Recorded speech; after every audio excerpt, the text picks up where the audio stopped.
nicely. Welcome, welcome. Gather up. My name is Beckett. I am graduate from the father. Now we esteemed Pacific Academy of Dramatic Arts. Not quite sure where everyone's gone. That will be my family performance now. Come, introduce yourselves. Virginia? Oh, we heard. Samuel? Hello, I'm Sam. And Darby. Very nice, thank you. Look at this attractive and obviously receptive crowd. This is the perfect place for us to hone our craft. Let's finish getting ready. Let's be ready. As I was saying, a hot of water. The Wizarding Academy of Dramatic Arts. We present to you the tales of Beedle the Bard.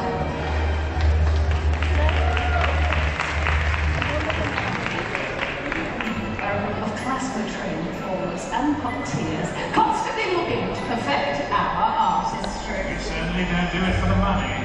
Absolutely not. We do not accept payment. This is about art.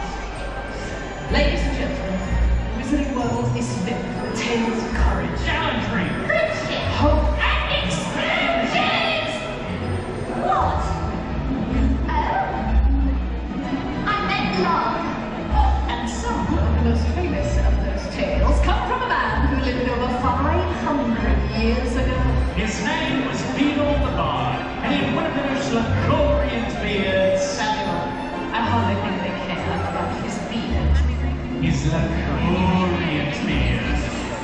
The truth be told, I wager I bring up what stacked with galleons there is not a child raised in the Wizarding world today who doesn't know the tales of Beedle the Bard. The wizard in the hopping pot. Vanity, rabbity, and a gathering storm. Are you both quite finished? I would like to continue before my patience runs out. Ooh, would you look at that verge? That's sad. Looks like its patience running out. Sorry. Let's do what we came here to do. What's that?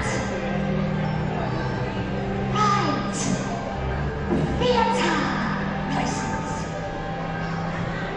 Well, what story are we telling? Politics.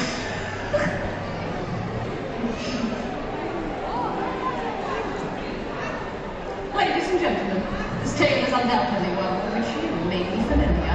It concerns the fortunes of three brothers. Wait. What is it now? Can I play one of the brothers? Why do I get to do it? Always. Second brother, be careful. I'm always careful.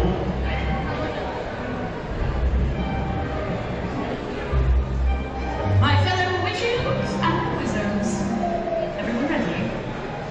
We now present to you the tale of the three brothers.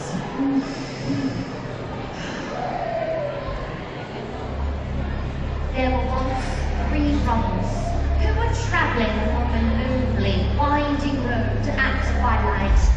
In time, the brothers reached a river too treacherous to pass, but being learned in magical arts, they simply waved their wands and made a bridge.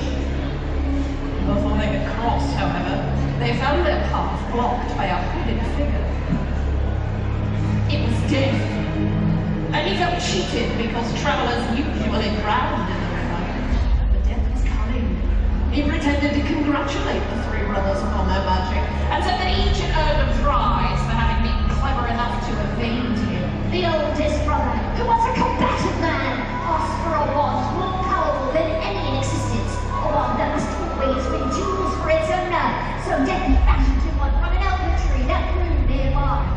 Then the second brother, who was an arrogant man, decided he wanted to humiliate Death still further and asked for the power of others from Death. So Death picked up a stone from the riverbank and gave it to him. Finally, Death turned to the third brother, a humble and wise man. He did not trust Death, so he asked for something that would enable him to go forth from that place without being followed by Death. And Death was unwillingly handed over his own cloak of invisibility. In due course, the brothers separated, each for his own destination. The first brother traveled to a distant village where he sought out a wizard with whom he had once quarreled. Naturally, with the elder one as his weapon, he could not fail to win the duel that followed. Leaving his enemy upon the floor, the oldest brother proceeded to an inn, where he boasted loudly of the powerful wand he had snatched from death himself, and of how it made him invincible. But that very night, another wizard crept upon the oldest brother as he lay upon his bed, whereupon he stepped the wand, and with it, the brother's life. So death took the first brother for his own. Meanwhile, the second brother took the stone that had the power to call the dead and turned it thrice in hand. To his amazement and his delight, the figure of the girl that he once hoped to marry before untimely death appeared at once before him. Yet soon she turned sad and cold, for she did not belong in the mortal world. Driven mad with hopeless longing, the second brother took his own life so as truly to join her. And so death took the second brother for his own.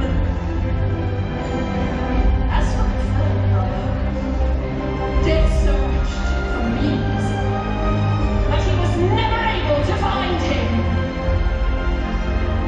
It was only when he had attained a great age that the youngest brother shed the cloak of invisibility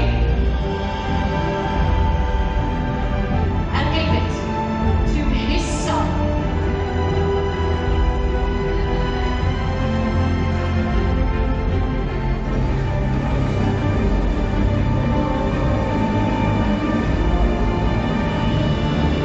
He then greeted death as an old friend, and went with him gladly, departing this life as equals.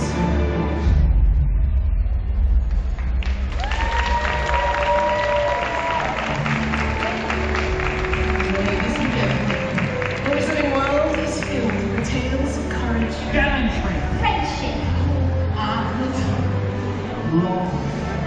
Rather. And now, I'd like to put on the show my work. That's wonderful, darling. But perhaps we should preserve your theatrical stylings for our next show. We must be off. Until next time.